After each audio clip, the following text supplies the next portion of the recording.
प्रतीक जी, एक बार फिर आपके पास आ जाता हूं जी। ललिता जयंती, ललिता तिथि, इसका क्या महत्व है और थोड़ा प्रकाश डालें इस पर, और क्या लाभ हो सकता है आज के दिन आराधना करने से? 10 महाविद्याओं में तीसरा स्थान प्राप्त है मां ललिता को। राजेश्वरी से लेके तमाम और नामों से हम जानते हैं। मां सरस्वती का ही स्वरूप कहा गया है और कहा जाता है बुद्धि और मोक्ष और जन्म मरण के चक्र से जिसको ऊपर उठना होता है उसे मां ललिता की पूजा करनी होती है। अब प्रश्न आता है क्या पूजा करनी होती है?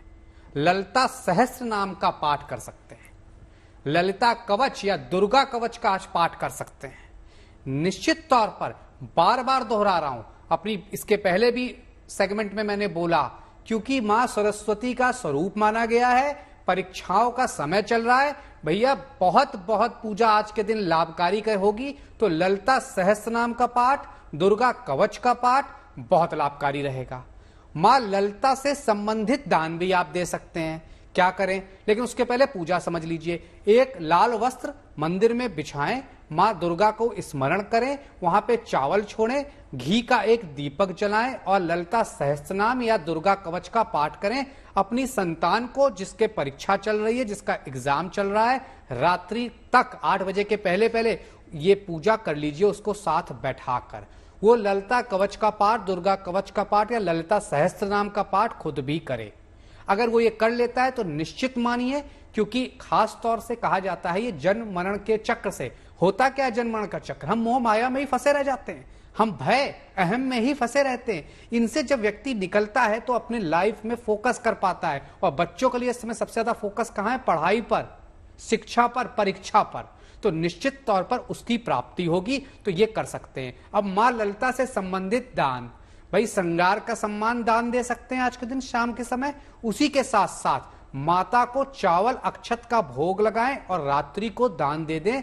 किसी भी मंदिर में जाकर अपने बच्चे से उसमें हाथ जरूर लगवा दें और 51-21 जितनी आपकी यथाशक्ति हो दक्षिणा रखकर दान दे दें। ये हो गई एक बात मां ललिता की। त्रिपुर सुंदरी के नाम से भी मां ललिता को जाना जाता है और अपना महत्व है 10 महाविद्याओं में। अब आपने दूसरा प्रश्न पूछा, माघ मास में क्या क्या हम दान दे सकते हैं माघ मास की पूर्णिमा से संबंधित।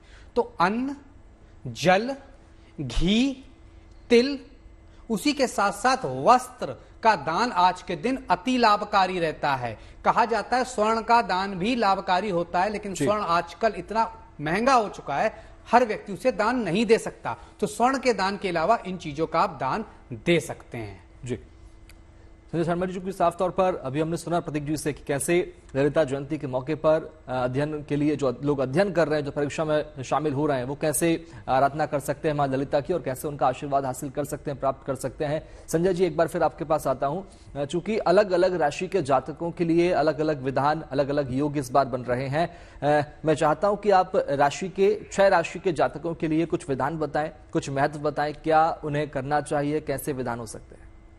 जी, बहुत बढ़िया प्रश्न किया है। और प्रतीक जी ने बड़ा सुंदर कहा कि ललिता त्रिपुर सुंदरी, तो ये क्या है? 10 महाविद्या है। काली तारा महाविद्या, षोडशी भुवनेश्वरी, भैरवी छंद मस्ताचय, मातंगी कमलात्मिका, एकादश महाविद्या, सिद्ध विद्या प्रकृतिता। तो जो 10 की 10 महाविद्याएं हैं और उनमें ललित त्रिपुर सुंदरी का जो स्वरूप है वो एक तरीके से ज्ञान और तप को देने वाली है। और शास्त्रों में कहा गया है गंगा पापम शशि तापम दैन्यम कल्पुत्कृतस्ता पापम तापम तथा दैन्यम हंति सज्जन संगमः। तो जो व्यक्ति गंगा में स्नान कर लेता है उसके सारे पाप दूर हो जाते हैं। उसी प्रकार से सज्जनों के मिलन से भी हमारा जीवन सार्थक हो जाता है। तो आज का दिन जो लोग गंगा स्नान नहीं कर पा रहे, गंगा जल और पंचगव्य, गौमूत्र, गौ का गोबर, दूध, घृत और दधी, इनको लेकर के भी स्नान कर सकते हैं। और उसके पश्चात जो है भगवान विष्णु को पंचामृत का भोग लगा करके और उसमें दूध, दही, शहद, गंगाजल और तुलसी दल रख करके भोग लगा करके पंजीरी बना करके भगवान विष्णु को अर्पित कर दें और पंच पल्लव का निर्माण करें। और अपने घर में आम का पत्ता ले लें, पीपल का पत्ता ले लें और आप जो विभिन्न प्रकार के नीम का पत्ता है, सारे पंच पल्लव लेकर के और घर में स्थापना करें, जिससे कोई भी रोग आपके जीवन में नहीं आता।